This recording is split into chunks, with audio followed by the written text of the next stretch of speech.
নমস্কার বন্ধুরা, গল্পের চিলেকোঠা পরিবারে আপনাদের সকলকে স্বাগত জানাই। আমি সায়নী। আজ আমাদের নিবেদন বিখ্যাত সাহিত্যিক শ্রী আশুতোষ মুখোপাধ্যায় রচিত গল্প মন মধু চন্দ্রিকা। গল্পটি কেমন লাগলো কমেন্টে জানাবেন। যদি ভালো লাগে লাইক করবেন, আর চ্যানেলটিতে যদি নতুন হয়ে থাকেন সাবস্ক্রাইব করবেন। তবে চলুন আর দেরি করব না, শুরু করি আজকের গল্প। শ্রী আশুতোষ মুখোপাধ্যায় রচিত মন মধু চন্দ্রিকা।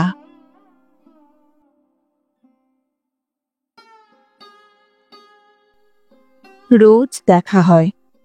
মেয়েটি থাকে বড় বাড়ির দোতলায়, ছেলেটি থাকে ছোট বাড়ির একতলায়। রাস্তার দুদিকে মুখোমুখি দুটো বাড়ি। বড় বাড়ির লোকেরা বনেরই বড়লোক, কিন্তু পায়ের ওপর পা নাচিয়ে দিন কাটায় না তারা। পুরুষের ভাগ্য জয় করতে রোজ পথে নেমে অবশ্য ঝকঝকে গাড়িতে ওঠে। একটু আগে পরে 3 গ্যারাজ থেকে 3টে গাড়ি বেরোয়। ফেরার সময় রকম ফের হয় প্রায়ই। কোনোটা সন্ধে রাতে ফেরে, কোনোটা বা কাঁচা রাতে, কোনোটা বা বেশি রাতে। বিকেল 6টার পর বিশ্রামের সময়, অবকাশ বিনোদনের সময়। দিনের পরিশ্রমের পর এই সময়টুকুর ওপর অবাধ অধিকার। ছোট বাড়ির 3 মালিকের মধ্যে 2 মালিক হালের বড়লোক। বড়লোকও ঠিক নয়, হালে পয়সার মুখ দেখছে, একটু বেশিই দেখছে। ছাপমারা বড়লোক হতে বেশি সময় লাগার কথা নয়। 2 ভাই মিলে আপাতত একটা গাড়ি কিনেছে। বাড়িতে গ্যারাজ নেই। একতলা ছোট্ট কোণের ঘরটা ভেঙে চুরে গ্যারাজ করা যেত, কিন্তু করা যাচ্ছে না। সেই ঘরে বাড়ির ছোট মালিক থাকে। তাকে ঘর দেবার মতো বাড়তি ঘর যে নেই বাড়িতে। বাকি 4 ঘরে বড় দুজনের ঠাসাঠাসি সংসার। দোতলা তোলার মতলবে ইঞ্জিনিয়ার তলব করা হয়েছিল। ইঞ্জিনিয়ার এসেই প্ল্যান চেয়েছে। ঘণ্টাখানেক খোঁজাখুঁজির পর গুদুম খুপড়িতে পৈতৃক একটা ভাঙা ট্রাঙ্ক থেকে নীল প্ল্যান বেরিয়েছে। সেটার ওপর একবার চোখ বুলিয়েই ইঞ্জিনিয়ার মাথা নেড়েছে। হবে না, দোতলার ফাউন্ডেশন নেই, স্যাংশনও নেই। পিতৃপুরুষের ওপর বীতশ্রদ্ধ ছোট বাড়ির বড় 2 মালিক, সে সঙ্গে তাদের গৃহিণীরাও। এতই গরিব ছিল যে ভিতটা পর্যন্ত দোতলার করে রেখে যায়নি। এমন বাড়ির কি দরকার ছিল? দোতলা 3 তলা করতে হলে গোটা বাড়িটাই ভেঙে নাকি জমিতে মিশাতে হবে, নতুন ভিত করতে হবে, তারপর হবে। তার থেকে নতুন জমি কিনে নতুন করে বাড়ি করা অনেক সহজ। পাশেই একটা খালি জমি পড়ে আছে বটে, কিন্তু সেটার আকাশ ছোঁয়া দাম। শুধু গরিব বলে নয়, নিতান্ত অদূরদর্শী বলেই দোতলার ভিতটুকুও করে রাখা হয়নি। তাতে কোনো সন্দেহ নেই। বড় 2 মালিকেরও না, তাদের স্ত্রীদেরও না। অথচ ওই সামনের দোতলা বাড়ি তাদের চোখের সামনেই 3 তলা হয়েছে। একতলায় পরপর 3টে গ্যারাজ, 3টে গাড়ি। দেখলে মনের ভিতর খচখচ করে, চোখ কটকট করে। করবেই তো, কারণ তাদের একটা গাড়ি রাখবারই ব্যবস্থা নেই বাড়িতে। সেটা রাখতে হয় 150 গজ দূরের এক ভাড়াটে গ্যারাজে। বড় বাড়ির 3 মালিক ঝকঝকে পোশাক পরে তকতকে একখানা গাড়িতে ওঠে। ছোট বাড়ির বড় 2 মালিকের দীর্ঘ নিঃশ্বাস পড়ে, কারণ টাকা এখন তাদের ঘরেও কথা কইতে শুরু করেছে কিনা। ছোট বাড়ির বড় 2 ভাইয়ের বড় লোক হবার নেশা সেই কত কালের। লেখাপড়া শিখেছে মন্দ নয়, কিন্তু ছোট চাকরি আর ছোট বরাত নিয়ে কাল কাটাতে রাজি ছিল না তারা। স্ত্রীদের গোপন করে প্রতি 6 মাসে 2.5 টাকা 5 টাকা দিয়ে বছরে 2টো লটারির টিকিট কিনত। 5 টাকার টিকিটের দাম, ভাগে 2.5 টাকা করে দিতে হিমশিম অবস্থা এক একজনে। প্রতিবারই ভাবত আর না, এই শেষ। কিন্তু সময় এলে আবারও কিনত, আর তারপর হতাশ হতো। তবু কেনাটাই অভ্যাসে দাঁড়িয়ে গিয়েছিল। হতাশার দিন গেল। লটারির 3য় কি 4র্থ ভাগের সিকেটা হঠাৎ তাদের ভাগ্যে ছিঁড়ল। অপ্রত্যাশিত অবিশ্বাস্য ব্যাপারটাই শেষে ঘটে গেল। 14,000 টাকার মালিক হয়ে বসল দুজন মিলে। হাতে যখন এলো, কি সব কাটান টাটান করে 10,000 কয়েকশোই দাঁড়ালো। ছোট বাড়ির বড় 2 ভাই বেপরোয়া হয়েই তাদের ভাগ্যের সমুদ্রে ঝাঁপিয়ে পড়ল। অমৃত চাই, গড়ল যদি ওঠে তো উঠুক। 10,000-এর সুরসুরি ভালো লাগে না, যায় যদি 10,000-ই যাবে। চাকরি তো আর এই মুহূর্তে ছাড়ছে না তারা। পুরাণে আছে, মাছ দেখে যাত্রা করো, শুভ হবে। তাই অনেক ভেবেচিন্তে তারা মাছ দেখে নয়, মাছের পিঠে চড়েই ভাগ্যপথে যাত্রা করল। দিন কতক ছুটি নিয়ে 2 ভাই নানা জায়গায় ঘুরে ঘুরে মাছ চালান দেবার পাকাপাকি ব্যবস্থা করে ফিরে এলো। সকাল 5টা না বাজতে মাছ দখল করতে স্টেশনে ছোটা, আর সেখান থেকে পাইকারি হারে সব খালাস করে দিয়ে 7টার মধ্যে ফিরে আসা। গোড়ার 1টা বছর ঠিক এইভাবেই কেটেছে। মূলধন বেড়েছে, কিন্তু যতটা আশা করেছিল ততটা নয়। এরপর এক এক করে তারা পুকুর কিনেছে গোটা কয়েক। রীতিমতো মাথা ঘামিয়ে মাছের চাষ শুরু করেছে। ঝিল পেলে ভালো হতো, কিন্তু পায়নি। ফলে পুকুরের সংখ্যা ক্রমে বেড়েছে। বছর কয়েকের মধ্যেই ভাগ্যের পরিবর্তনটা বোঝা যেতে লাগল। ইতিমধ্যে পাইকারি চালানের ব্যবসায়ও চটক বেড়েছে। এখনকার কাঁচা টাকায় ঝনঝন শব্দ হয় না, নোট গোনার খসখস শব্দ হয়। সেই শব্দে ছোট বাড়ির বাতাসে আমেজ লেগেছে। সরকারি ব্যবস্থার অনেক নতুন নতুন ঢেউ এলো। ফলে সব বাজারের মতোই মাছের বাজারেও আকাল দেখা দিল। যে বস্তুর ওপরে সরকারি বিধিনিষেধের ভ্রুকুটি, সে বস্তুই বাজার থেকে উধাও। এই সরকারের প্রতি যথার্থ কৃতজ্ঞ ওইসব বস্তুর মালিকেরা, অর্থাৎ ব্যবসায়ীরা। কারণ নেই নেই রবের মধ্যেও মাছও আপন মর্যাদায় অনায়াসে পংক্তিভুক্ত হল। সামনের দরজা দিয়ে তাকালে দেখা যাবে ছোট বাড়িতে টাকার স্রোত তীর তীর করে বইছে, পিছনের দরজা দিয়ে বন্যা। ছোট বাড়ির বড় 2 ভাই এখন কৃতি মানুষ, তাই তারা এখন সামনের বড় বাড়িটাকে লক্ষ্য করে। ঝকঝকে গাড়ি 3টেকে দেখে। তাদের গৃহিণীরাও লক্ষ্য করে, দেখে। লক্ষ্য আরও একজন করে, দেখেও।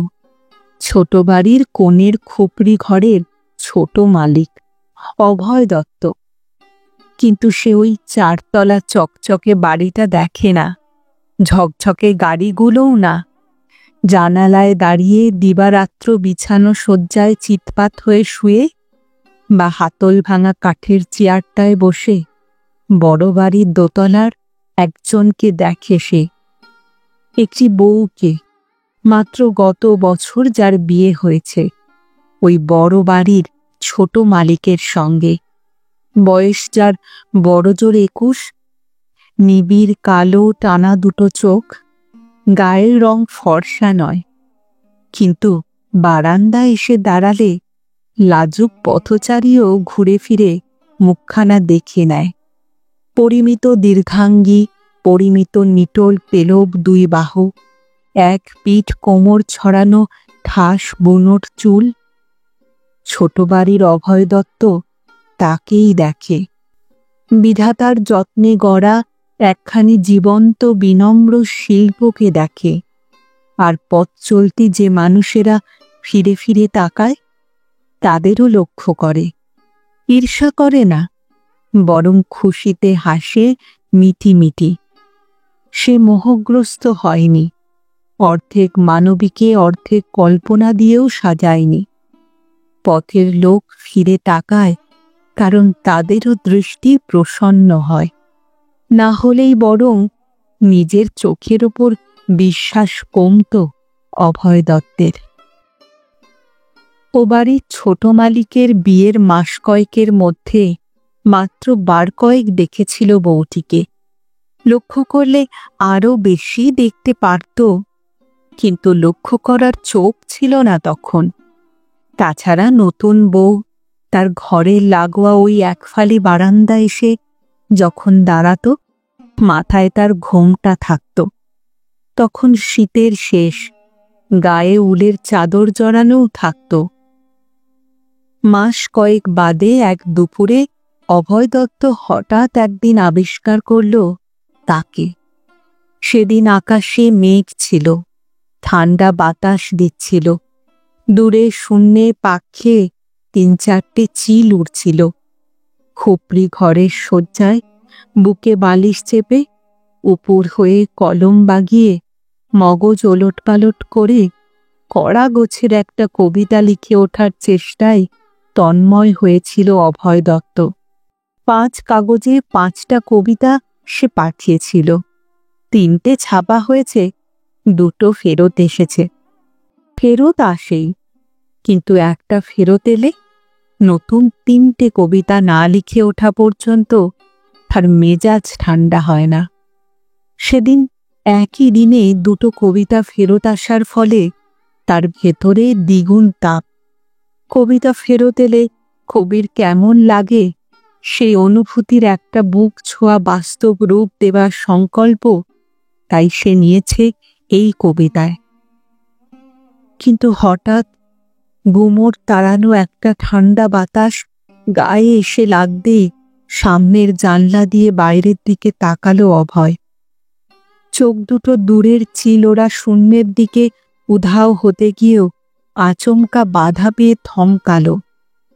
বড় বাড়িতে ছোট মালিকের বউ তার ফালি বারান্দাটুকুতে দাঁড়িয়ে।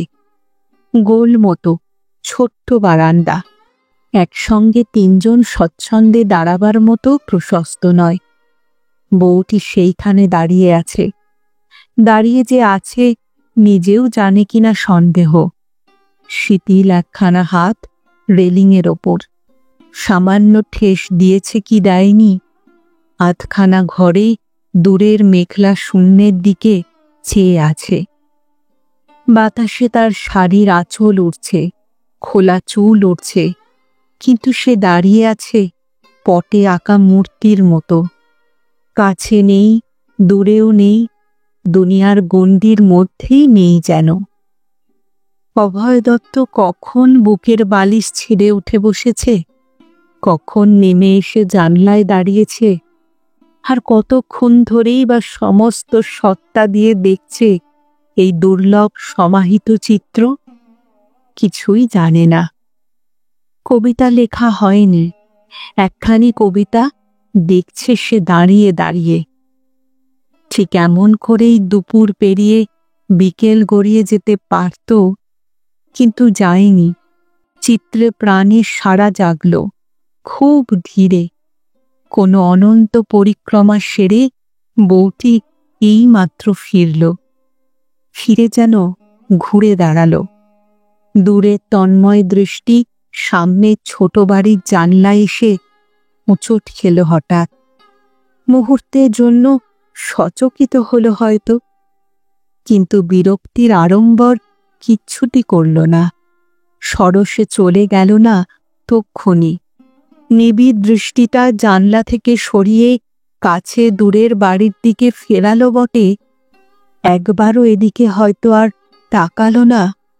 তবুও ছোট বাড়ির খুপড়ি ঘরের জানলায় একজনের বিহবল অবস্থান অনুভব করেই সে দ্রুতপদে ঘরেও চলে গেল না। আস্তে আস্তে ধীরে ধীরে সে প্রস্থান করল। তখনই শুধু মনে হলো কিছু একটা ঘটে গেল, যা ঘটা উচিত হয়নি। অনুচিত কাজটার জন্য নিজেকেই চোখ রাঙাতে চেষ্টা করল, কিন্তু ভিতরে কোনো অনুশাসন পৌঁছালো না। বরং মনে হলো কবিতা তার এত কাছে, অথচ সে মুখ ফিরিয়েছিল। আশ্চর্য, এতদিন দেখেনি কেন? ঝাঁকড়া চুল মুঠো করে ধরে টান মেরে মেরে মগজের সাদা কণাগুলো সক্রিয় করে তুলতেই চেষ্টা করল অভয় দত্ত। এটা অভ্যাস। কোনো কারণে মেজাজ বিগড়লে সে এই করে। মাথায় কবিতা আসি আসি করলেও সে এই করে। আবার কোনো কারণে উদ্বিগ্ন হয়ে পড়লেও সে এই করে। বউটি কি তাকে নির্লজ্জ ভাবল, অভদ্র ভাবল? অভয় দত্ত বিশ্লেষণে তন্ময়। মনে মনে সমর্থন খুঁজছে সে। এমন তো কখনো হয়নি তার। তবে আজ হলো কেন? দৃষ্টি তো তার অবাধ্য হয়নি, সে শুধু বিভোর হয়েছিল। কি করবে সে? ওই শ্যামলা মেয়ে কি আয়নায় নিজের মুখ কখনো দেখেছে? দেখে থাকলে তো তার ক্ষমা করা উচিত। বিশ্লেষণের আরও গভীরে তলিয়ে যেতে লাগল অভয় দত্ত। বউটিকে সচকিত হতে দেখেছে বটে, কিন্তু রূঢ় বিরক্তি দেখেনি। পুরুষের দু চোখের আওতার মধ্যে দাঁড়িয়ে আছে টের পেয়েও তপ্ত ভর্ৎসনা ছুড়ে দেয়নি। অসহিষ্ণুতায় নিজেকে ছিঁড়ে নিয়ে গিয়ে তাকে অপমান করেনি। বরং মনে হয়েছে সে যেন কোনো পরিচিত মানুষের অপ্রত্যাশিত নিবিষ্টতার মধ্যে পড়ে বিড়ম্বিত হয়েছে। তারপর যা করা উচিত তাই করেছে। তাকে অপদস্থ না করেও চলে গেছে। বিকেলের মধ্যে আরও বার কয়েক দেখল বউটিকে। ওই ফালি বারান্দাতেই দেখল। এসেছে যখন আপন মনেই এসেছে, কিন্তু এসে তারপর থমকেছে।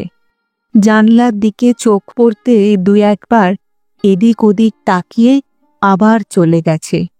এই ফিরে যাওয়ার মধ্যে অভয় দত্ত ঈষৎ চঞ্চলতার আভাস পেয়েছে। বিয়েতে ফিলোসফি অনার্স নিয়ে পাশ করেছিল অভয় দত্ত। 1 বছর এমএও পড়েছিল। এই দর্শনের সঙ্গে সেই দর্শন না মিললেও মাথা খাটালে বিশ্লেষণ মোটা নয় তার। তক্ষুনি বুঝে নিল বড় বাড়ির দোতলার ওই ঘর সংলগ্ন ফালি বারান্দাটুকু নিজস্ব অবকাশ বিনোদনের জায়গা বউটির। সে ঘুরে ফিরে ওখানেই আসে, দাঁড়ায়, দেখে, অন্যমনস্ক হয়। আজ তাতে বারবার ব্যাঘাত ঘটেছে। কারণ এতদিনের মধ্যে মাত্র আজই অভয় দত্ত যে তাকে আবিষ্কার করেছে। কিন্তু বউটি হয়তো অনেক দিন ওখানে দাঁড়িয়ে অনেক কিছুর সঙ্গে অভয় দত্তকেও দেখেছে, লক্ষ্য করেছে। বিশ্লেষণে যে ভুল হয়নি সেটা স্পষ্ট হলো পরের কয়েকটা দিনে। বউটির অসুবিধে এসে অনুভব করতে পারে, আসে, দাঁড়ায়, আবার সচেতন হয়ে চলেও যায়। সচেতন হয়েও চেষ্টা করে দাঁড়িয়েও থাকে কখনো সখনো। অবুঝের মতো কেউ যদি তার অবকাশ মুহূর্তের ওপর হামলা করে, সে দাঁড়িয়ে না থেকে কি করবে? কতবার এসে এসে সে ফিরে যাবে, কতদিনই বা যাবে? অন্য মনুষ্যের মতো চুল আঁচড়াতে আঁচড়াতে হঠাৎ এদিকে তাকিয়েছে আর ফিরে গেছে। তাই কদিনে ফেরাটা একটু কমেছে। কিন্তু অভয় দত্ত স্পষ্টই বুঝতে পারে সে অসুবিধে ঘটাচ্ছে। শিথিল অবকাশে ওখানে দাঁড়িয়ে নিজস্ব জগৎ রচনার তন্ময়তা থেকে সে ওই বউটিকে বঞ্চিত করেছে। কিন্তু সেই বা কি করবে? জানালা দুটো বন্ধ করে দেবে? করেছিল অভয় দত্ত, কিন্তু দম বন্ধ হওয়ার দাখিল। ছোট বাড়ির আর সব ঘরের পাখা আছে, শুধু এই খুপড়ি ঘরটায় পাখা নেই। কিন্তু পাখা থাকলেও কি অভয় দত্ত ওই জানালাটা বন্ধ করতে পারত?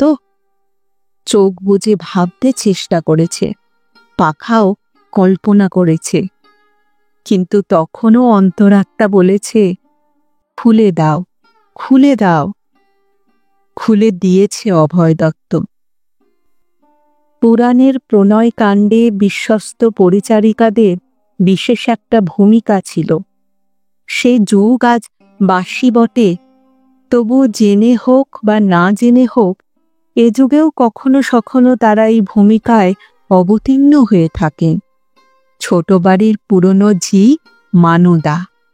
এবারে ছোট মালিক অভয় দত্তকে কেউ যদি একটু অনুকম্পার চোখে দেখে, তো সে মানদা। সেও অপর দুই মালিক পত্নীর চোখ বাঁচিয়ে, কান বাঁচিয়ে, চাকরি রাখার দায়ে তাদের খুশি করার জন্যে সে বরং অনেক সময় ছোট দাদাবাবুর বিরুদ্ধে গজর গজর করে কথা শুনিয়েছে। ছোট দাদাবাবুর ঘর আস্তাকুড়ে হয়েই আছে। ছোট দাদাবাবুর বিছানার চাদর বালিশের দিকে তাকানো যায় না। সমস্ত মানুষ কেচে নিলেই তো পারে, ইত্যাদি ইত্যাদি। কিন্তু আসলে এই ছোট বাবুটিকেই মনে মনে সে একটু পছন্দ করে। গিন্নিদের চোখে ধুলো দিয়ে ফাঁকে এসে তার ঘর পরিষ্কার করে, চাদরও আরও কেচে দেয়। ছন্ন ছাড়া ছোট দাদাবাবু কোনোদিনও মানুষ হবে এ আস্থা অবশ্য তার নেই। এই জন্যেই বুঝি বেশি মায়া তার ওপর। আরও কারণ আছে বটে। প্রতি মাসকাবারে মেদিনীপুরে বড় ছেলের কাছে টাকা পাঠাতে হয় মানদাকে। সেখানে তার বিকলাঙ্গ ছোট ছেলেও যে থাকে, মৃতা মেয়ের ঘরের নাবালক নাতিটিও থাকে। তাদের কিছু খরচ মানদা চালায়। অতএব প্রতি মাসে মানি অর্ডার ফর্ম লেখানোর দায় তো আছে। এছাড়া মাসে একখানা অন্তত দীর্ঘ চিঠি লেখার দরকারও হয় তার। আবার সেখান থেকে চিঠি এলে পড়ে দেবারও তো লোক চাই। এসব ব্যাপারে একমাত্র নির্ভরযোগ্য মানুষ ছোট দাদাবাবু। 1 ঘন্টা ধরে চিঠি লেখালেও বিরক্ত হয় না। একটা চিঠি 3 বার পড়ে দিতে বললেও না। একগাল পান মুখে দিয়ে মানদা রোজ দুপুরে যায় বড় বাড়িতে আড্ডা দিতে। সেখানে সমবয়সী 3টি ঝি আছে। শুধু তাদের সঙ্গে নয়, বড় বাড়িতে কর্ত্রীদের সঙ্গেও তার ভাবসাব মন্দ নয়। সুযোগ পেলে তাদের সঙ্গেও 2-5টা ভালো মন্দ কথা হয়। বিকেল 4টে নাগাদ সেদিন ঝাঁটা হাতে মানদা ঘরে ঢুকল। অভয় দত্ত তখন হাতল ভাঙা চেয়ারে গা ছেড়ে দিয়ে বসেছিল। 2 ঘন্টা হয়ে গেল ক্লান্ত দৃষ্টিটা বড় বাড়ির দোতলার শূন্য ফালি বারান্দায় ঘুরে ঘুরে ফিরে এসেছে। মানদা যে কখন ঘরে ঢুকেছে তা অভয় দত্ত খেয়ালও করেনি। ও বাড়ির ছোট বউটি আজ তোমার কথা বলছিল গো ছোট দাদাবাবু। আচমকা ধাক্কা খেয়ে হাতল ভাঙা চেয়ার উল্টে পড়ার দাখিল। সামলে নিয়ে অভয় ফ্যাল ফ্যাল করে চেয়ে রইল মানদার দিকে। গলা আরেকটু খাটো করে মানদা বলল, বউটি জিজ্ঞেস করছিল তোমাদের ছোট বাবুকে বাড়ির লোকেরা অত খাটায় কেন? দাদাদের অবস্থা তো ভালো, লোক রাখে না কেন আরো? আর জিজ্ঞেস করছিল ফাঁক পেলেই ঘরের দরজা বন্ধ করে মাথা গুজে কি এত লেখে। বিলম্বিত লয়ে ঘর ঝাড় দেবার ফাঁকে মানদা একের পর এক অনেক কথাই নিবেদন করল।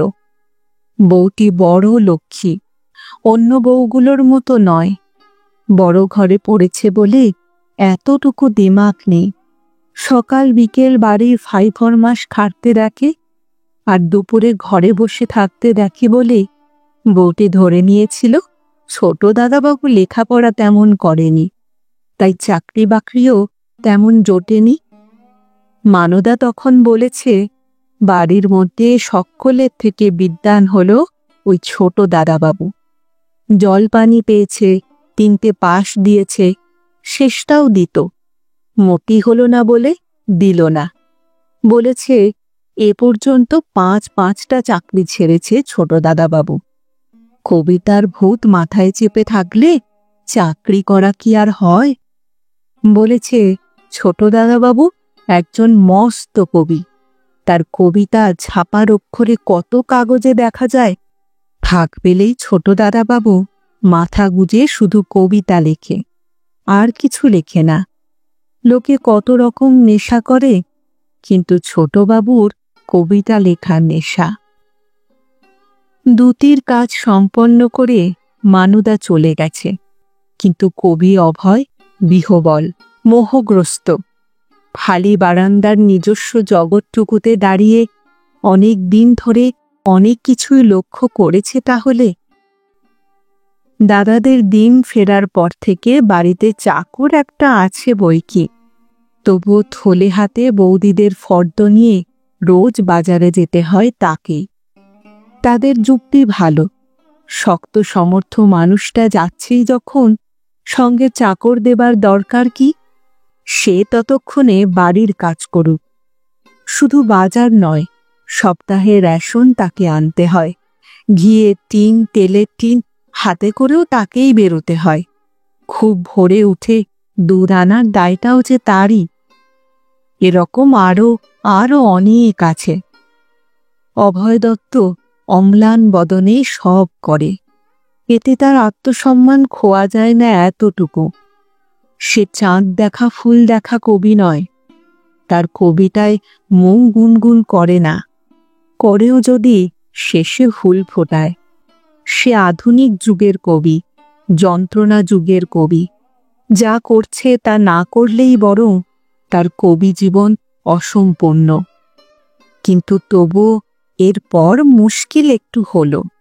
বাজারের থলি, রেশন ব্যাগ, ঘি, তেলের টিন, দুধের বোতল হাতে যাতায়াতের সময় কোনো দিন কোনো দিকে সে খেয়াল করত না, কিন্তু এখন করতে লাগল।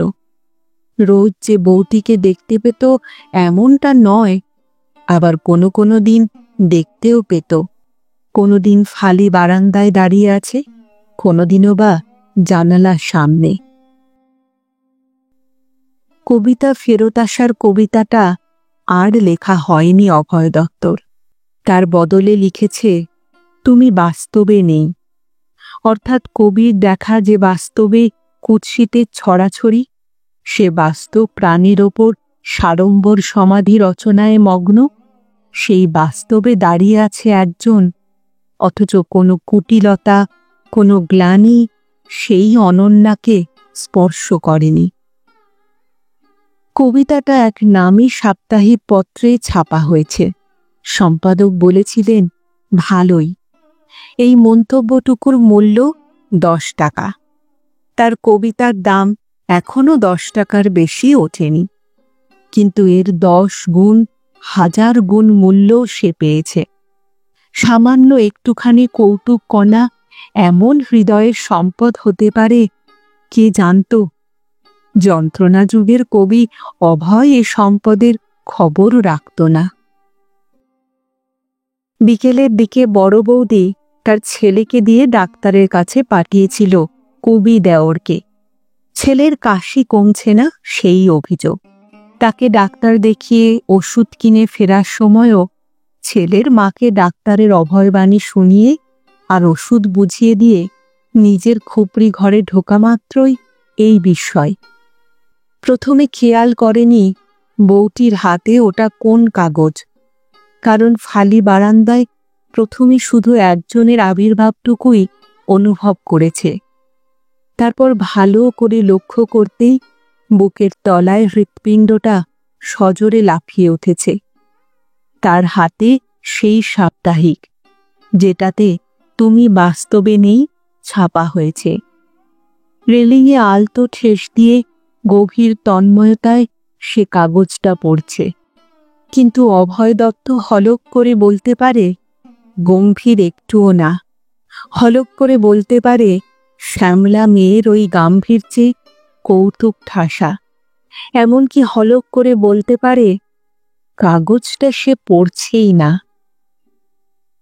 কতক্ষণ মন সাগরে ভেসেছে যন্ত্রণা যুগের কবি ঠিক জানে না, সম্ভবত খুব বেশিক্ষণ নয়, কিন্তু অনন্তকালে স্পর্শ ছিল তাতে। বউটির হাতের কাগজ বন্ধ হয়েছে আস্তে আস্তে, তারপর দুটো কালো টানা চোখের গভীর দৃষ্টি যাত্রা করেছে ছোট বাড়ির জানলার দিকে। সেটা সম্পূর্ণ হয়েছে নির্বাক কবির মুখের ওপর। অচপল ক্ষণিক দৃষ্টি মৌন গাম্ভীর্যে আবার সরে গেছে রাস্তার দিকে, কাছের দূরের বাড়িগুলোর দিকে, আকাশের দিকে, তারপর নিজের ঘরের দিকে। সাপ্তাহিক হাতে মন্থর পায়ে ওই ফালি বারান্দাটুকু ভরাট করে রেখে সে অদৃশ্য হয়েছে। এরপর কবিতা লেখা অনেক শক্ত হয়ে উঠল। লেখে অনেক, কাটে, ছিঁড়ে ফেলে। 10টা টাকার কথা ভেবে কবিতা লেখে না, শুধুমাত্র নিজের দুটো চোখ দিয়ে কবিতা বিচার করে না। যে কবিতা তামাম দুনিয়ায় শুধু একজনেরই ভালো লাগতে পারে, সেই কবিতায় লিখতে চায় অভয় দত্ত। চায়, কিন্তু ঠিক যেন হয় না। কাগজে পাঠিয়ে দেবার পরেও 2-1টা কবিতা ফেরত এনেছে।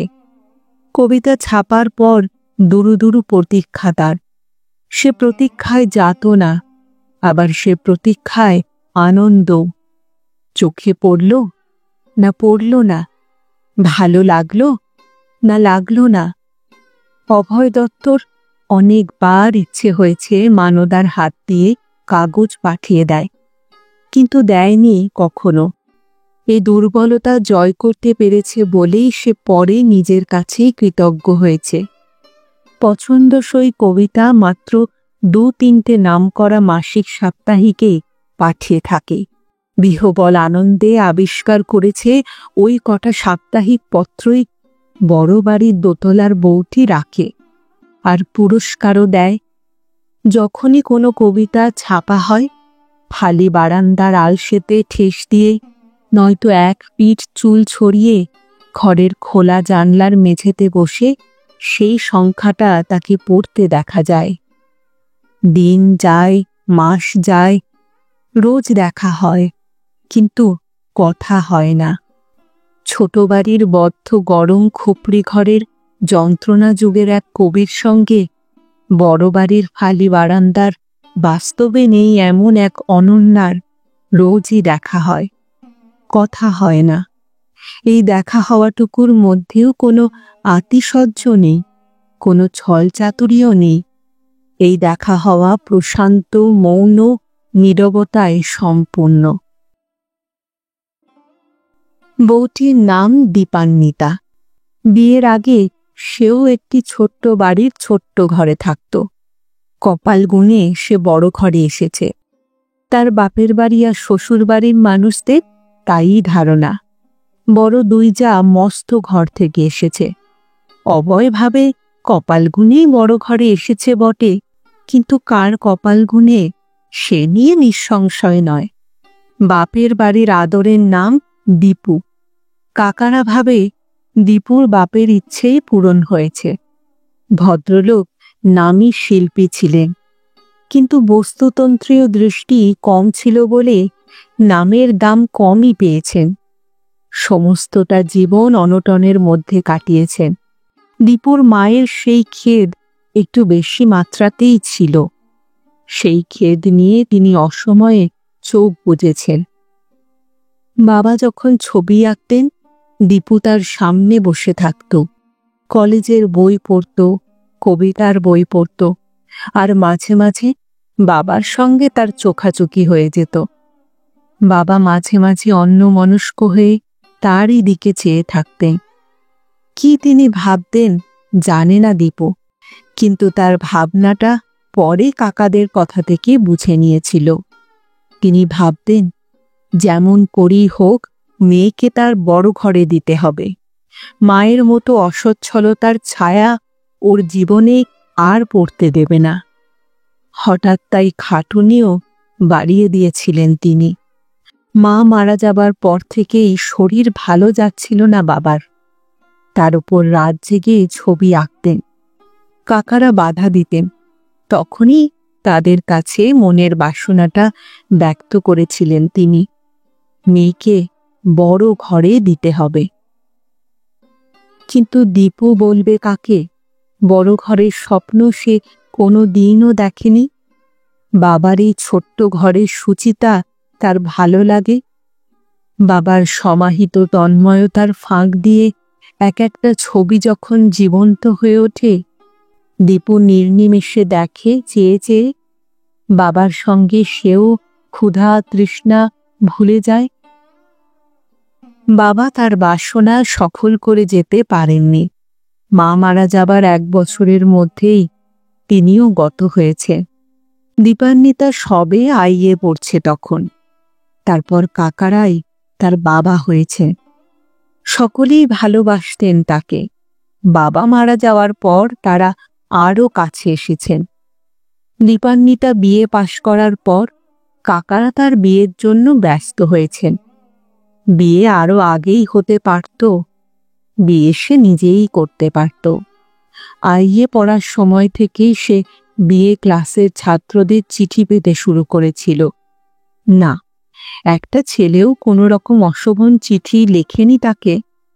বুকের তলায় গোপন বাসনাটুকুই যা ব্যক্ত না করে পারেনি তারা। তাদের অনেকের গাড়ি ছিল, অনেকের বড় বাড়িও ছিল। চিঠি পেয়ে দীপান্বিতা রাগ করেনি, কিন্তু সাড়াও দেয়নি। তার নিভৃতে সাড়া না জাগলে সে সাড়া দেবে কেমন করে? তার মনে যদি কোনো ঘরের ছায়া পড়ে থাকে, সে তো তার বাবার ঘর। ছড়ানো এলোমেলো, অথচ একজনের তন্ময়তায় সব সূচি স্নিগ্ধ। বিয়ে পড়ার কালে 2-1 তরুণ প্রফেসরের ঘরণীয় হতে পারত সে। তাদের আবেদনের আভাস পেয়ে সে অস্বাচ্ছন্দ্য বোধ করেছে, অনুকম্পাও বোধ করেছে, কিন্তু রাগ কখনো করেনি। সে শুধু সায় দিতে পারেনি, সাড়া দিতে পারেনি। কারণ দীপু জানে তার কাকারা আছে। কাকারা ভাবছে, তার নিজের কিছু করার নেই, ভাবারও নেই। বিয়ে পাশের পর বাবার কথাই মনে রেখে কাকারা প্রথমে IAS IPS এর সন্ধানে ছিলেন। কিন্তু মুখে না বললেও তারা রূপের সঙ্গে রূপও খোঁজে। মেয়ে দেখতে গিয়ে আমতা আমতা করে জবাব দিয়েছে, মেয়ে দেখতে ভালোই, তবে রংটা মাজা। তারা আরও ফর্সা খুঁজছে। ওদিকে তাই হলো না, কিন্তু এখানে হয়ে গেল। দাদাদের সঙ্গে ছেলে নিজে দেখতে এসেছিল। 5 কথার ওপর 7 কথার দরকারও পড়েনি। তারা জানিয়েছে রাজি, বিয়ে দাও। কাকারাও অখুশি হয়নি। বড় ঘরই তো হলো। গ্র্যাজুয়েট 3 ভাইয়ে বড় একটা কোম্পানি চালাচ্ছে। যতটা সম্ভব বিয়ে থুয়েই তারা ভাইজিকে পাত্রস্থ করে নিশ্চিন্ত। কিন্তু বড় ঘরে আসার রোমাঞ্চে 2 মাস যেতে না যেতেই ক্লান্তি এলো। সবই চকচক করছে এখানে, ঝকঝক করছে, কিন্তু বড় প্রাণ শূন্য। এ বাড়িতে সে কিছুটা অনুগ্রহের পাত্রী যে। বড় 2 জায়ের মতো বড় অবস্থার ছাড়পত্র নিয়ে সে এখানে আসেনি। ছেলের ঝোঁক হয়েছিল বলেই অনুগ্রহ করে তাকে আনা হয়েছে। এ বাড়ির সবকটি মানুষের আলাপ আলোচনায়, আচার ব্যবহারে, উঁচু মহলের মার্জিত চটকের ছটায় গোড়ায় গোড়ায় ধাঁধা লেগে যেত ছোট বউয়ের। এ বাড়ির পুরুষেরা কোন উঁচুতে উঠতে চায় সে যে ঠাউর করতে পারে না। তাদের সঙ্গে পাল্লা দিয়ে বউরা মেয়েরাও আভিজাত্যের কোন বৈচিত্র্য খোঁজে দীপান্বিতা তাও ধরতে পারে না। ঝোঁকের বশে যে মানুষ তাকে এই বড় বাড়ির দোতলার ঘরে এনে তুলেছে, তারও মানসিক গতির তলকুল পায় না ছোট বউ। প্রথম দিকের রমণী সঙ্গ লোলুপতার তাপ জুড়োতে 2 মাসও লাগেনি। সেই লোলুপোতা একটা নির্দিষ্ট ছকের দিকে ঘুরেছে। মাঝে মাঝে রাত করে বাড়ি ফেরে। কোনো বড় পার্টিতে কতখানি মর্যাদা লাভ করল সেই গল্প করে। কথা বলার সময় মুখে একটা অচেনা গন্ধ পায় ছোট বউ। অচেনা হলেও বস্তুটা কি সে অনুমান করতে পারে। ঢিলে ঢালা ভাব দেখে, কথাবার্তা একটু টানা টানা মনে হয়। সিগারেটের পর সিগারেট উঠতে থাকে। ঘরের বাতাসে গুমোট ছড়ায়। মাথার ওপর পাখা সত্ত্বেও গা গুলোতে থাকে দীপান্বিতার। এই ব্যাপারটা দেখে সে বিশেষ করে ছুটির দিনে। অন্যান্য দিন বাড়ি ফেরার পরেও অনেক সময় আপন চিন্তায় মগ্ন থাকে ছোট ছেলে। কেমন করে আরও ওপরের ধাপে উঠবে সেই চিন্তা। কখনো বা বউকে সাজিয়ে গুছিয়ে কোনো অন্তরঙ্গ বন্ধুবান্ধবের বাড়ি যায়, 2-একটা পার্টিতেও নিয়ে যায়। সে সময় তীক্ষ্ণ দৃষ্টিতে তার সাজ পোশাক লক্ষ্য করে। বিরক্তও হয়। রুক্ষ স্বরে বলে, বৌদিদের কাউকে ডাকো, ঠিক করে দিক, কিছুই তো জানো না। ভাবের ব্যতিক্রম দেখা যায় প্রায়ই রাত 10টা বা 11টার পর। হঠাৎই একসময় মানুষটা সমস্ত ভাবনা চিন্তা ছেড়ে ফেলে তার প্রতি সচেতন হয়। একের পর এক সিগারেট টানে আর চেয়ে চেয়ে দেখে। আর তখনই সব থেকে অস্বস্তি বোধ করে দীপান্বিতা। কারণ এই ব্যতিক্রম আর এই চাউনি সে এখন ভালোই চিনেছে। অব্যর্থ লক্ষ্য শিকারীর শিথিল দৃষ্টি যেন। দেখে দেখে একে একে 2-3টে সিগারেটও পড়ে। তারপর সে সিগারেট ফেলে হঠাৎই ওঠে। সব দিন ঘরের আলোটা নেভানোরও ধৈর্য থাকে না। আচমকা আক্রমণটা তখন আরও বীভৎস মনে হয় দীপান্বিতার। সে যেন সত্যই মানুষ নয়, শয্যাশায়িনী শিকার মাত্র। যে মানুষটা ঝাঁপিয়ে পড়ে নির্মম ক্রূর অসহিষ্ণু শিকারীর সঙ্গে, তার তফাৎ নেই এতটুকু। সে তাকে ছিন্ন বিচ্ছিন্ন করে দেবে, হাড় পাঁজর গুড়িয়ে দেবে। সমস্ত লজ্জা, সমস্ত সংকোচ পুরুষ উত্তেজনায় ছিঁড়ে খুঁড়ে তছনছ করে দেবে।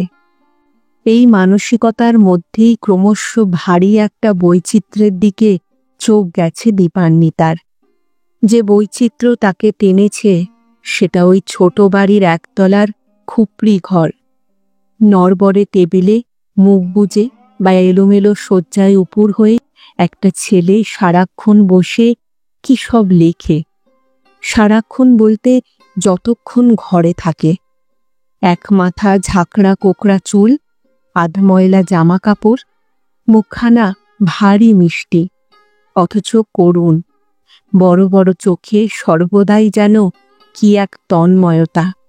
দীপান্বিতা প্রায়ই দেখে বাড়ির লোকেরা ছেলেটাকে খাটায় খুব। ছোট বাড়িতে 2টো বউ থাকে। প্রায়ই তাদের ঘরে ঢুকে কিছু হুকুম করতেও দেখা যায়। অমনি ছেলেটা লেখা ফেলে ওঠে, কিছু একটা হাতে করে বাড়ি থেকে বেরোয়, নয়তোবা কিছু হাতে করে ফেরে। বাজার করে নিয়ে আসতে দেখে, দুধ আনতে দেখে, তেল ঘিয়ে টিন নিয়ে আসতে দেখে, আরও কত ফাই ফরমাস খাটতে দেখে, ঠিক নেই। দীপান্বিতার কষ্ট হয়। ছেলেটাকে অত খাটায় কেন বাড়ির লোকগুলো? আর ওই বা মুখ বুঝে খাটে কেন অত? কিন্তু যে ব্যাপারটা তার সব থেকে বেশি চোখ টেনেছে সেটা ওই খুপড়ি ঘরের তন্ময় পরিবেশ। ঠিক যেমন তার বাবার ঘরে দেখত। মুখ বুজে ছেলেটা লিখছে তো লিখছেই, খাবার ঢাকা পড়ে আছে তো আছেই, আকাশের দিকে চেয়ে আছে তো আছেই। এ যেন এক ধ্যানস্থ চিত্র, যে চিত্রটা তার বাবা চোখ বোঝার সঙ্গে সঙ্গেই মিলিয়ে গেছে। তাই সাগ্রহে দেখত দীপান্বিতা। দেখাটা খুঁটিনাটির দিকেই গড়াত। কিন্তু একদিন ছেদ পড়ল। হঠাৎই এক দুপুরে খুপড়ি ঘরের তন্ময় অধিবাসীটির ধ্যান ভঙ্গ হল বুঝি।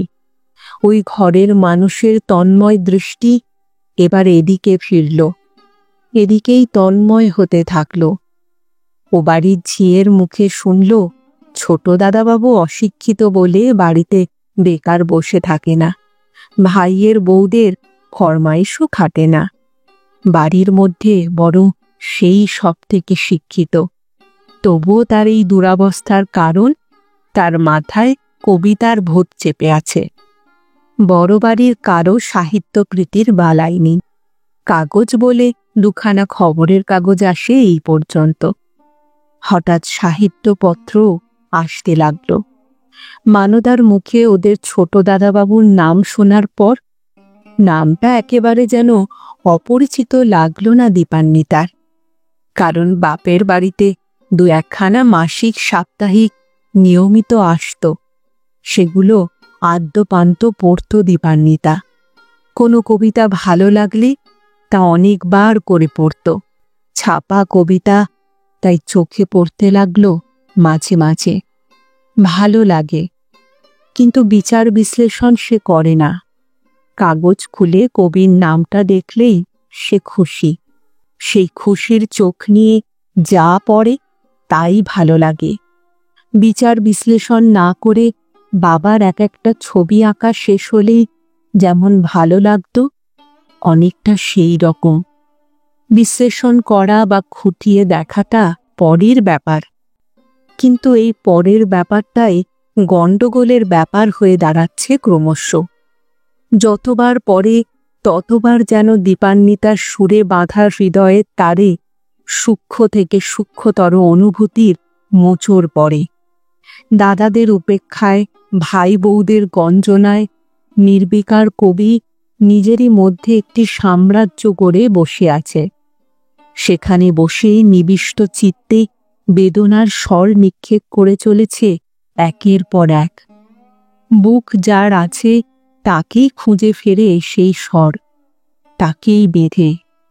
স্বরগুলো তিক্ত নয়, বিষাক্ত নয়, অথচ বড় যাতনাদায়ক, প্রায় দুর্বহ। অথচ বুক পেতে না নিলেও শান্তি নেই, উল্টে নেবার জন্যেই ভিতরটা লালায়িত হয়ে ওঠে যেন। কিন্তু দিনে দিনে দীপান্বিতা গণ্ডগোলের মধ্যে পড়ে যাচ্ছে কবিতার কারণে নয়, কবির কারণে। খুপড়ি ঘরের জানালার ধারে একজনের অবুঝ প্রতীক্ষা দিনে দিনে তাকে উতলাই করে তুলছে। টেবিলে মুখ গুজে কবিতা লেখার মতোই ক্লান্তি শূন্য সেই নীরব প্রতীক্ষা, শিশুর প্রতীক্ষারই মতো। যে শিশু জানে তার কোনো দাবি নেই, জানে কোনো অভিমান খাটবে না, আশা নিয়ে তবু সে বসেই থাকে, ঠিক সেই রকম। দীপান্বিতা অনেক সময় বিরক্ত হয়েছে, অনেক দিন রাগ হয়েছে তার।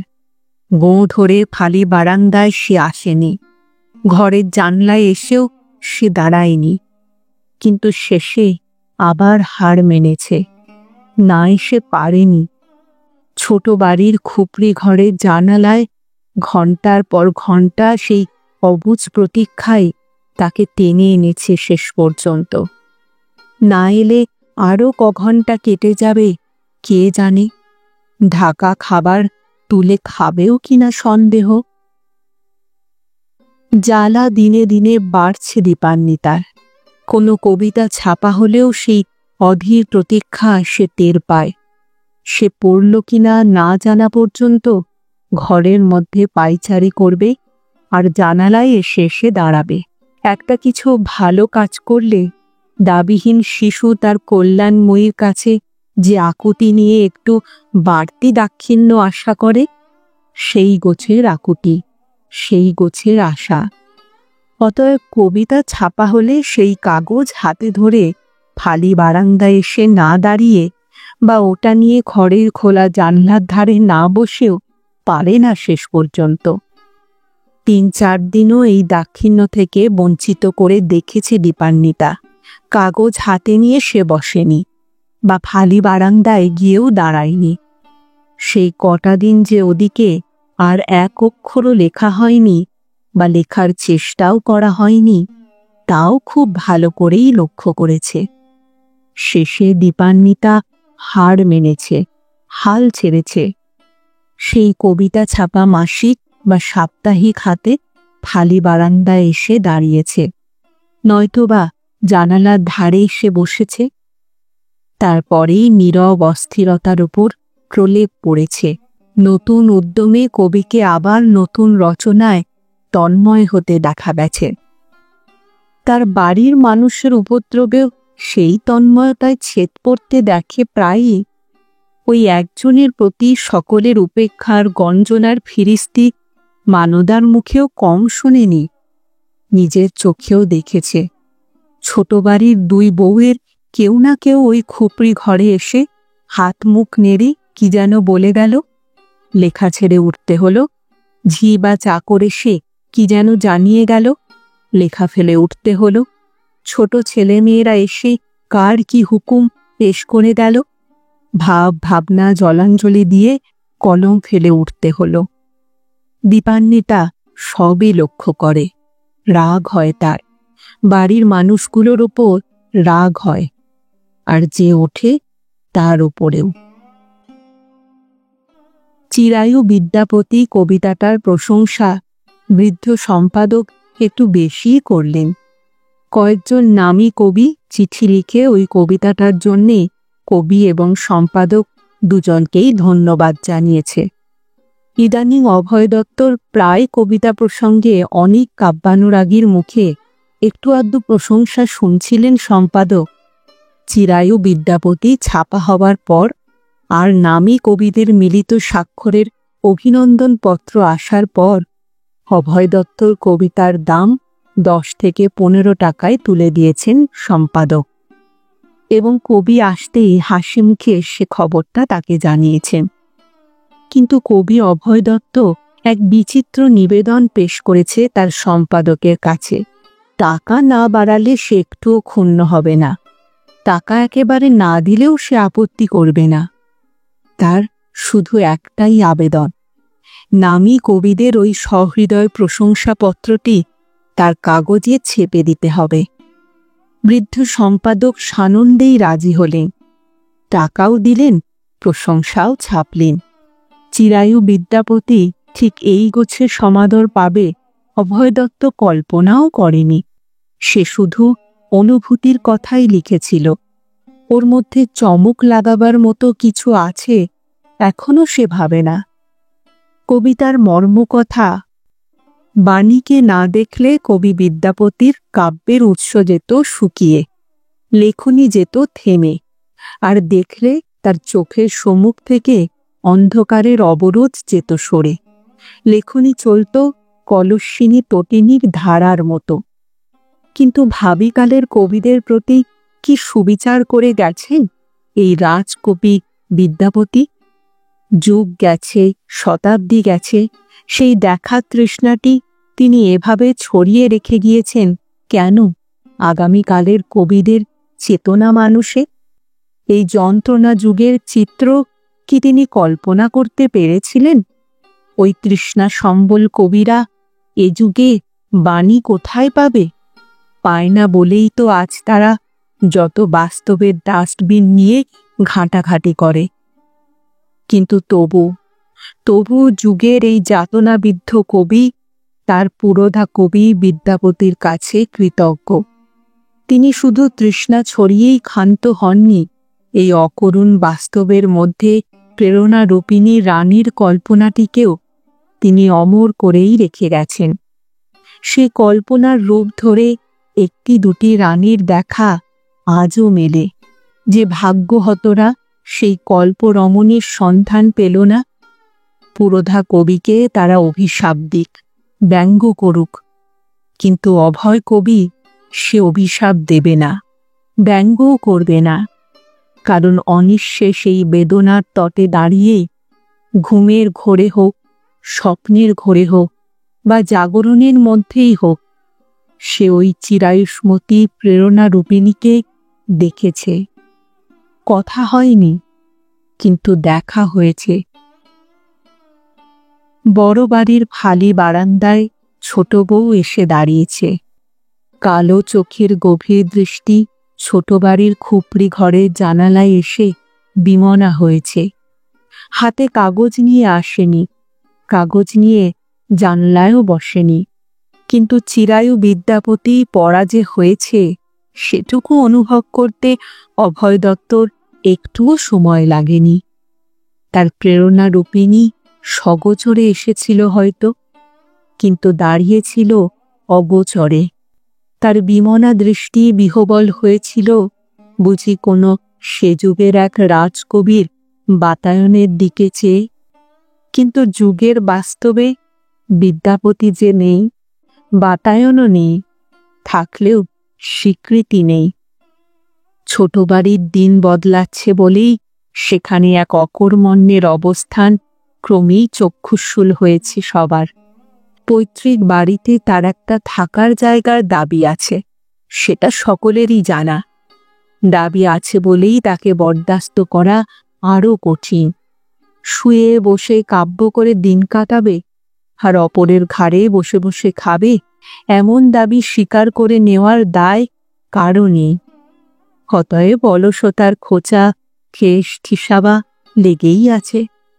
দাদারা বলেছে, আমাদের ব্যবসার দিকে একটু আধটু দেখলেও তো পারে, মাইনে গুনে তো কটা বাইরের লোককেই রাখতে হচ্ছে। বউরা অমনি ফোঁস করে উঠেছে, কবিতার রাজ্যে মাছের জায়গা আছে না? কোনো কবি কোনোদিনও জেলের কাজ করেছে? মাছ বেচে যখন দাদারা, কবির চোখে জেলে ছাড়া তারা আর কি? তাদের টাকায় বসে খেতে আপত্তি নেই, শুধু ওই কাজ করতে গেলে মান খোয়া যায়। সত্যি মান খোয়া গেলে বাজারের থলে, রেশনের ব্যাগ, ঘিয়ের টিন, তেলের টিন এসব বইতেও তো মান খোয়া যেত। কত শত বউয়েরা ভেবে দেখে না অবশ্য। দাদাদের চোখ এখন পাশের আকাশ ছোঁয়া চড়া দামের খালি জমিটার ওপর। এখন তারা একেবারে নাগালের বাইরে ভাবছেও না জমিটাকে। এর দুর্ভোগ কিছুটা অভয়ের ওপর আসবে বলেই একটা অবাঞ্ছিত যোগাযোগ বেরিয়ে গেল।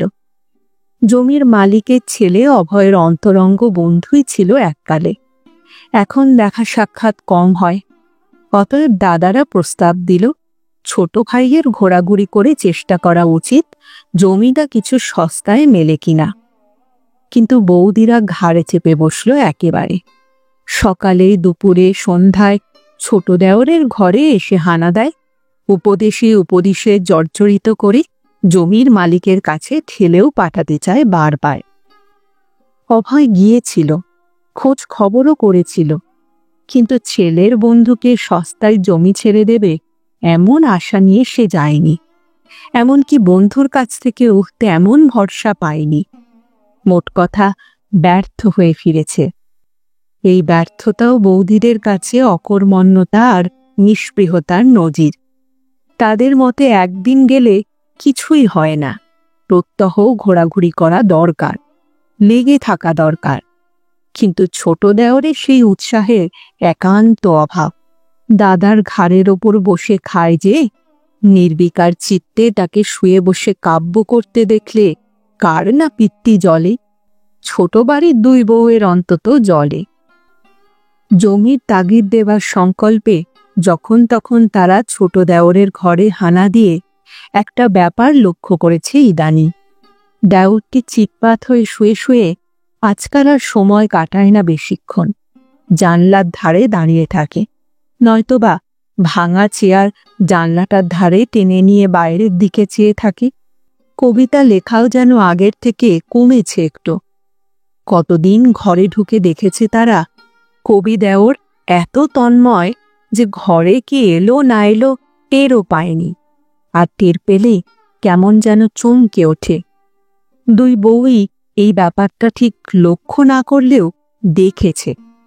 আর এই থেকেই বড় বাড়ির ছোট বউয়ের দিকে হঠাৎই একসময় বিশেষ দৃষ্টি পড়েছে তাদের। প্রথমে মেজ বউয়ের চোখে পড়েছিল, দেওর দুনিয়া ভুলে জানালা দিয়ে ওই বড় বাড়ির দিকে চেয়ে আছে, আর দোতলার ফালি বারান্দায় তাদের ছোট বউ দাঁড়িয়ে আছে। ছোট বাড়ির মেজ বউয়ের এমনও মনে হলো বউটি যেন দেওরের ঘরে তাকে দেখে আস্তে আস্তে চলে গেল। দুদিন লক্ষ্য করে বড় জায়েরও ছোটর সঙ্গে মতের মিল হতে দেরি হল না। অকর্মণ্য ছোট দেওরের স্বভাব চরিত্র নিয়ে দস্তুর মতো ভাবনায় পড়ল তারা। আর ২-৫ দিনের মধ্যেই হয়তো দাদাদের কানে উঠত সবই, কিন্তু বিধাতা আর একটু জটিলতা অভিলাষী বোধ হয়। বৌদিরা যথাস্থানে রোমাঞ্চকর বিপদের ১২টা পেশ করার অবকাশই পেল না। তার আগেই কবি অভয় দত্ত হঠাৎই চাকরি পেয়ে গেল আবার একটা। খবরের কাগজের আপিসে চাকরির চেষ্টাটা সে অনেক আগে থেকেই করছিল। বড় বাড়ির ফালি বারান্দায় জীবন্ত শিল্প আবিষ্কারের অনেক আগে থেকেই ভেবেছিল কাগজের আপিসের লেখাপড়ার চাকরি তার হয়তো ভালো লাগবে। কিছু যে একটা করা দরকার, বিবেকের পর্দায় সেই নীতিবোধের আঁচড় তো সর্বদাই পড়ে। আরও বেশি পড়ে নিষ্কর্মা ভাইয়ের প্রতি দাদাদের গম্ভীর অবজ্ঞা মিশানো উপদেশ আর বৌদিদের সর্বক্ষণে জ্বালাতনের দরুন। সদ্য বর্তমানের মানসিকতায় চাকরিটা পেয়ে কিন্তু হকচকিয়ে গেল অভয় দত্ত। চাকরি কলকাতায় নয়, দুর্গাপুরে। সেখানকার বার্তা প্রতিনিধি, অর্থাৎ করেসপন্ডেন্ট। মাইনে ভালো।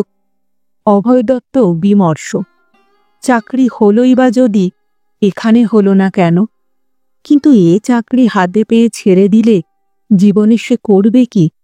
তাছাড়া বৌদিদের গঞ্জনা আর ঠারে ঠোরে কথা শোনানো যে হারে বেড়ে চলেছে, কোনো গোপন ব্যাপার নিয়ে তারা মাথা ঘামাচ্ছে এখন, সেটা একটু বুঝেছে অভয় দত্ত। কিন্তু ব্যাপারটা যে কি সে সম্বন্ধে অবশ্য ধারণা তার নেই। তাদের সাংসারিক কাজের তাগিদ আর তার কাব্য তন্ময়তা নিয়ে ইশারা টিশারা অসহ্যই লাগে এক এক সময়। অতএব নিজের সঙ্গেই বোঝাপড়া শুরু হলো তার। দুর্গাপুর দূরে নয়, কয়েক ঘন্টার মধ্যে চলে আসা যায়। আপিসের নিয়োগকর্তারাও বলেছে মাসে ২-১বার আপিসের কাজে কলকাতায় আসতে হবে।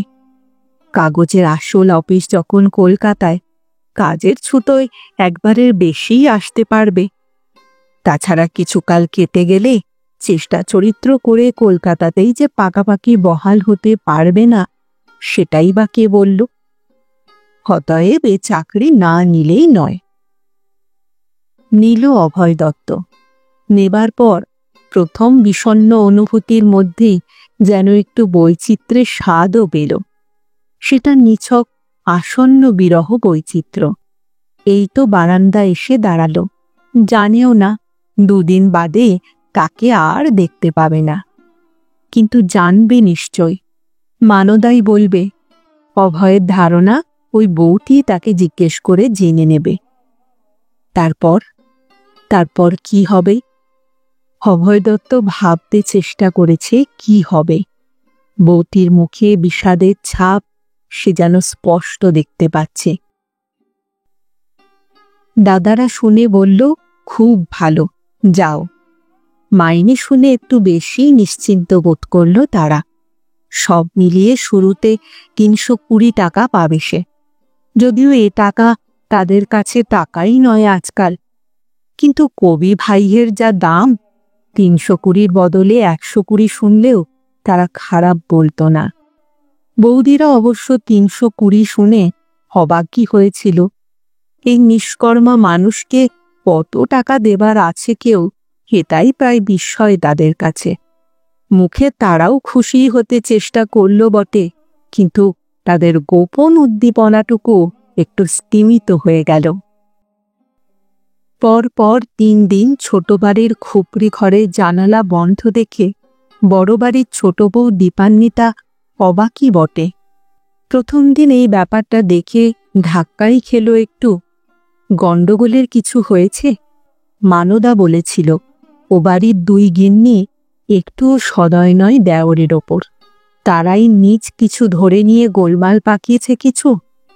পরের ২ দিনও জানলা বন্ধ দেখে ভাবল, তা নয়, বাজার হাট রেশনও তো বাড়ির চাকর করছে।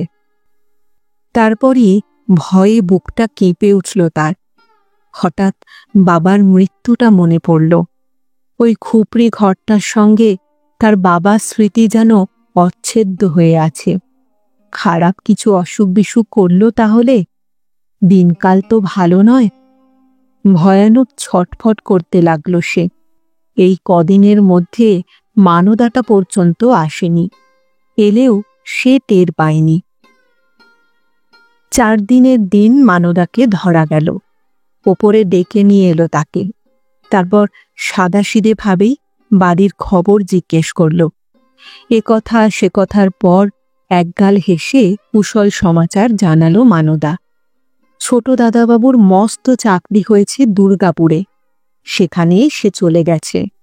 দীপান্বিতার বুকের ওপর থেকে একটা দুশ্চিন্তার পাষাণ নেমে গেল প্রথমে, কিন্তু তারপর কবির কল্পনার সঙ্গে তার মুখের ছায়া কিছুটা মিলল।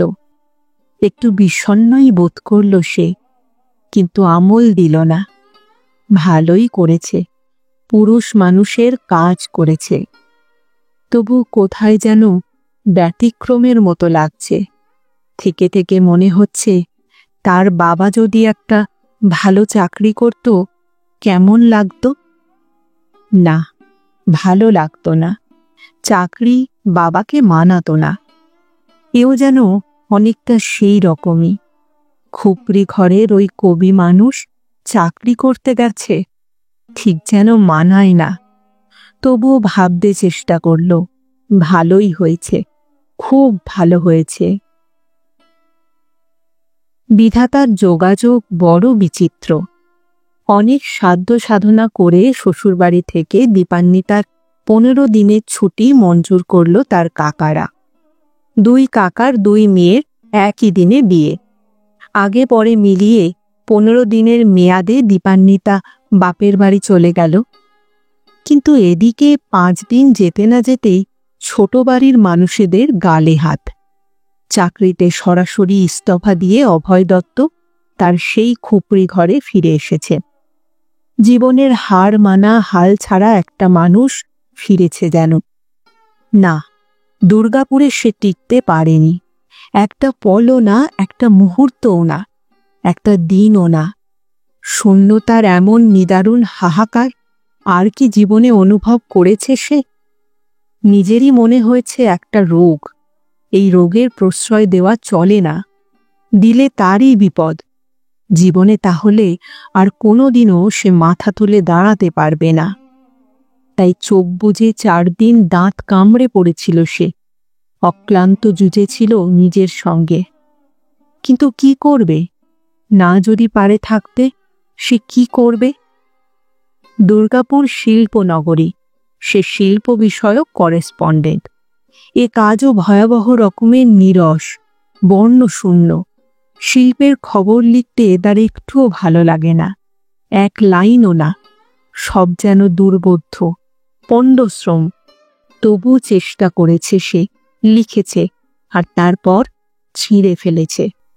দুর্গাপুরে বসেই খুপড়ি ঘরের জানালার উল্টো দিকের বড় বাড়ির ফালি বারান্দাটা আর খোলা জানালার দিকেই চোখ ফিরিয়েছে সে। যাকে দেখতে চেয়েছে সেখান থেকেই তাকে দেখেছে, কিন্তু হারিয়েছেও।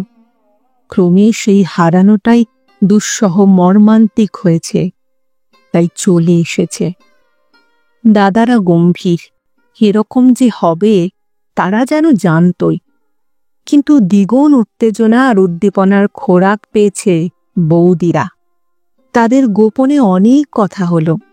চোখে চোখে দিনের মধ্যে বহুবার করে কথা হতে থাকলো। কিন্তু তারা কাঁচা কাজ করবার পাত্রী নয়। তারা সবুর করতে জানে। কার টানে এমন চাকরি ছেড়ে চলে আসা হলো তাদের জানতে বাকি নেই। কবির প্রেয়সী আগে ফিরুক বাপের বাড়ি থেকে, এসে তাকে না দেখার ছটপটানি তারা ঠিকই লক্ষ্য করে যাচ্ছে। ছটপটানিই বটে। জীবনের সকল দিক তুচ্ছ করে এক প্রাণান্তকর শূন্যতা অবসান করে দেবার জন্য ছুটে এসেছিল অভয় দত্ত। আর বাড়িতে পা দেবার পর হৃৎপিণ্ডে বুঝি হাতুড়ির ঘা পড়েছিল। কিন্তু হঠাৎ সব থেমে গেছে একটা গোটা দিনের দুঃসহ প্রতীক্ষার পর। বৌদিরা কবার করে এসে ঘরে দাঁড়িয়েই লক্ষ্য করে গেছে তাকে, তাও সে খেয়াল করেনি। মাঝে 5টা দিন কেটেছে কি 5 যুগ, তা অভয় দত্ত জানে না। গোপনে মানদাকে জিজ্ঞাসা না করে সে পারেনি। শুনল বাপের বাড়ি গেছে।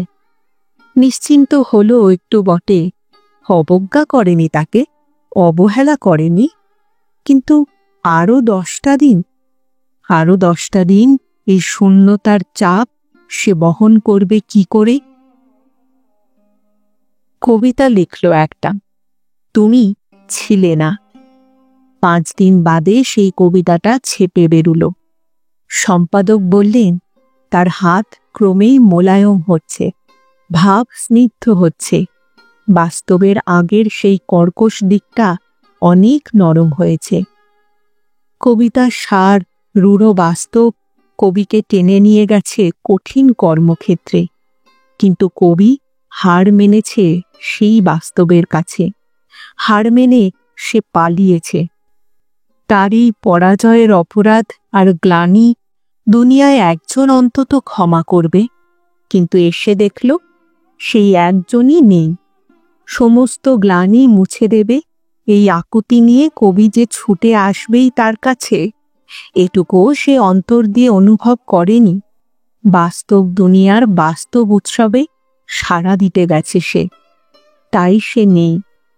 কিন্তু সে কি জানে না এই বিশ্বের অস্তিত্বটুকুও কবির বুকের তলা থেকে নিঃশেষে নেই হয়ে গেল। আবার দেখা হলো আগের মতোই। আগের মতো কারণ শুধু দেখা, কোনো আভাসে ইঙ্গিতে কথা নয়। তাকে দেখা মাত্র বউটির চোখে যেন বিস্ময় দেখেছে কবি, নীরব বিস্ময়।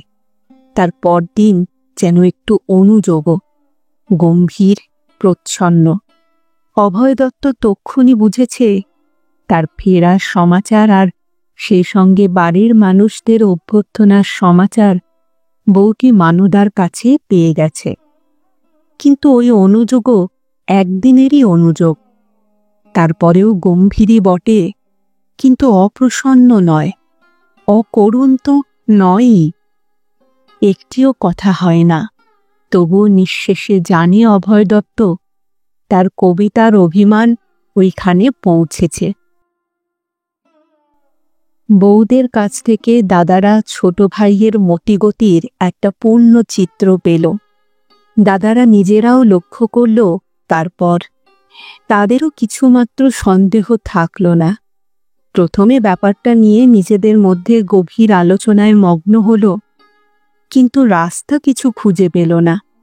শেষে ভাইকে ডেকে সোজাসুজি ধমক দেওয়া এবং সাবধান করে দেওয়াই সুবিবেচনার কাজ মনে করল তারা। কিন্তু আজ বলি কাল বলি করতে করতেও কটা দিন কেটে গেল। ইতিমধ্যে শুধু তাদের নয়, বউদেরও ঘেন্নায় লজ্জায় মরে যাবার মতোই অপমানকর ব্যাপার ঘটে গেল। বড় বাড়ির বড় 2 বউয়ের দিকে কারোরই চোখ ছিল না, কিন্তু তাদেরও 2টো করে চোখ তো ছিলই। সেই দুজোড়া চোখ প্রায়ই দেখে। ছোট বাড়ির খুপড়ে ঘরের ছেলেটা সকাল নেই, দুপুর নেই, বিকেল নেই, এ বাড়ির দিকে হাঁ করে চেয়ে থাকে। তার সেই হাঁ করা দৃষ্টি অনুসরণ করে প্রায়ই তারা নিজেদের বাড়ির ছোট জাটিকে আবিষ্কার করতে লাগল। শেষে চাল চলন ও বাড়িটা ছেলের থেকেও নিজের বাড়ির বউয়েরই বেখাপ্পা বেশি মনে হল। পুরুষ মানুষ অমন হ্যাংলার মতো অনেকেই চেয়ে থাকে, কিন্তু দীপান্বিতা কেন ওভাবে এসে দাঁড়ায় যখন তখন, কেন চেয়েই থাকে ফিরে? ক্রমশ তাদের মনে হল সে যেন তার ভক্তকে দেখতে আর দেখা দিতেই আসে। বিচ্ছিরি রকমের দৃষ্টিকটও ঠেকতে লাগলো তাদের কাছে ব্যাপারটা। দুজনে পরামর্শ করে শেষে চুপি চুপি ছোট দেওরকেই একটু লক্ষ্য রাখতে বলল, কারণ তাদের ভালো মনে হচ্ছে না ব্যাপারটা। নালিশ অবশ্য বেশি ছোট বাড়ির ওই হ্যাংলা ছেলেটার নামেই করল, কিন্তু ছোট জায়ের সম্পর্কে আভাসে ইঙ্গিতে যেটুকু ব্যক্ত করল তা তার স্বামীর মাথায় রক্ত ওঠার পক্ষে যথেষ্ট। এরপর তার বড় 2 দাদা ছোট বাড়ির দুই দাদার কাছে খুপড়ি ঘরের বাসিন্দার নামে সরাসরি নালিশ জানিয়ে গেল। অপমানে অভয়ের দুই দাদা সাদা হয়ে গেল, আর সেই অপমান তাদের বউদের পিত্তি জ্বালিয়ে দিল। সকলে মিলে গঞ্জনায়, ভৎসনায়, শাসনে তাকে বিদ্ধ করতে লাগল। সেটা এমন নির্মম, হিংস্র, কুৎসিত যে কবি অভয়ের বুকের ভিতরটা ক্ষতবিক্ষত হয়ে রক্ত ঝরতে লাগল। খুপড়ি ঘর থেকে তাকে বাড়ির সেই গুদমের খুপড়িতে চালান করা হলো। নিঃশব্দে আর্তনাদ করতে থাকল অভয় দত্ত। নিঃসারে রক্ত ঝরতে লাগল। ওদিকে বড় বাড়ির দোতলার ঘরের সামনের জানালা আর ফালি বারান্দার দরজা বুঝি চিরকালের মতো বন্ধ হয়ে গেল। তার আড়ালে কি ঘটল বা ঘটতে লাগল কেউ জানে না। একে একে 2 বছর কেটেছে আরো।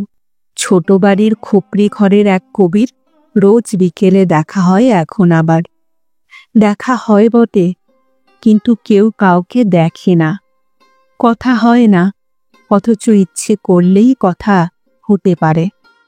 একই বিশাল আঙিনার মধ্যে 2 ভিন্ন ভিন্ন বাড়িতে থাকে তারা এখন।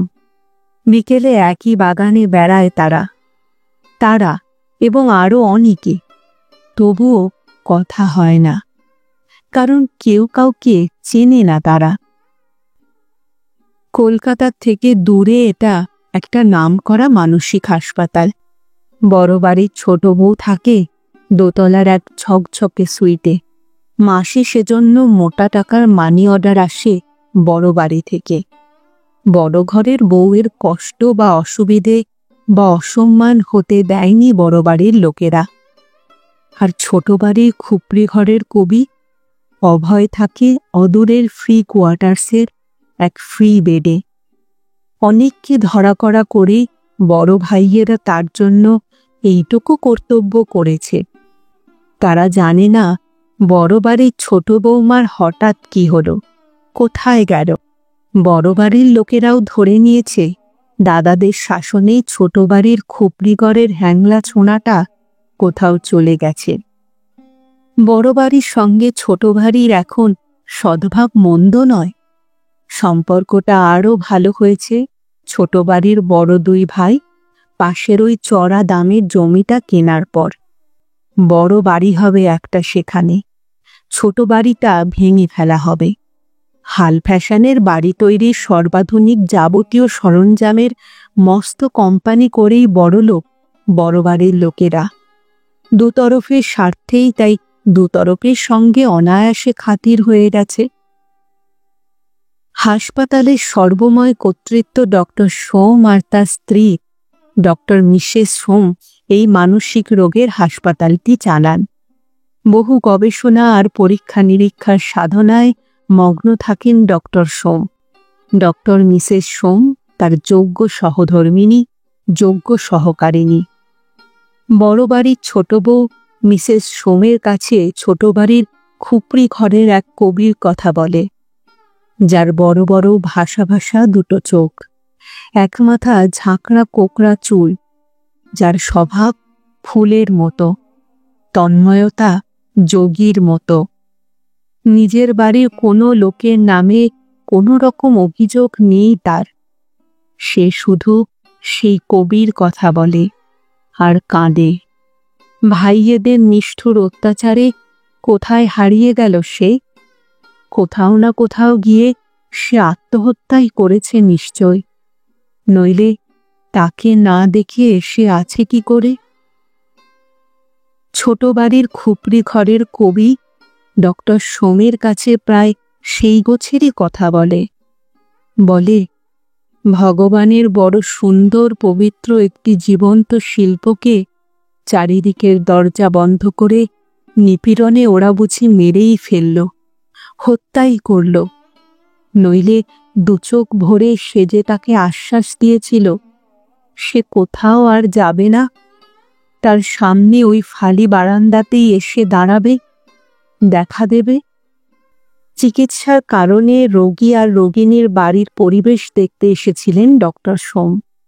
সঙ্গোপনে দুবারিতেই এসেছেন, কথাবার্তাও বলে গেছেন। কি বুঝে গেছেন তিনিই জানেন। কিন্তু ডক্টর মিসেস সোম স্বামীকে যেন এই দুটি রোগী আর রোগিণীর প্রসঙ্গে একটু চিন্তিতই দেখেন। সেদিন সন্ধ্যায় একসঙ্গে তাই দুজনকেই তাদের খাস চেম্বারে আনা হলো। দুজনের আবার দেখা হলো, কিন্তু কেউ কাউকে চেয়ে দেখল না ভালো করে, চিনলও না। 2-4 কথার পর তাদের যে যার ঘরে পাঠিয়ে দেওয়া হলো।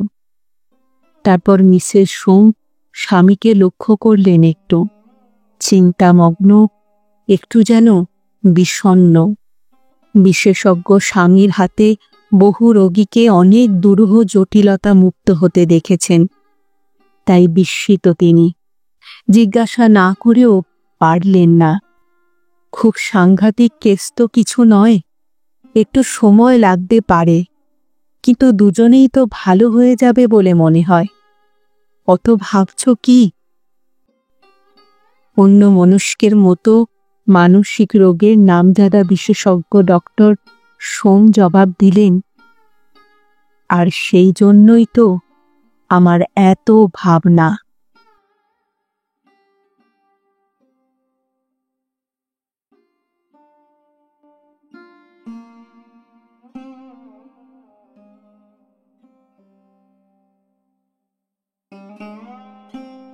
শুনছিলেন আজকের গল্প শ্রী আশুতোষ মুখোপাধ্যায় রচিত মন মধু চন্দ্রিকা।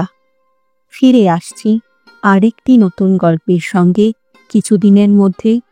ততদিন ভালো থাকবেন, সুস্থ থাকবেন এবং গল্পে থাকবেন। আর আমার গল্প পাঠ ও উপস্থাপনা যদি ভালো লাগে তাহলে লাইক আর কমেন্ট করতে ভুলবেন না। আর চ্যানেলটিতে যদি নতুন হয়ে থাকেন সাবস্ক্রাইব করবেন, এতে আমার উৎসাহ ও আত্মবিশ্বাস দুই বাড়ে। তাহলে আজ এখানেই বিদায় নিচ্ছি, আবার দেখা হচ্ছে। নমস্কার।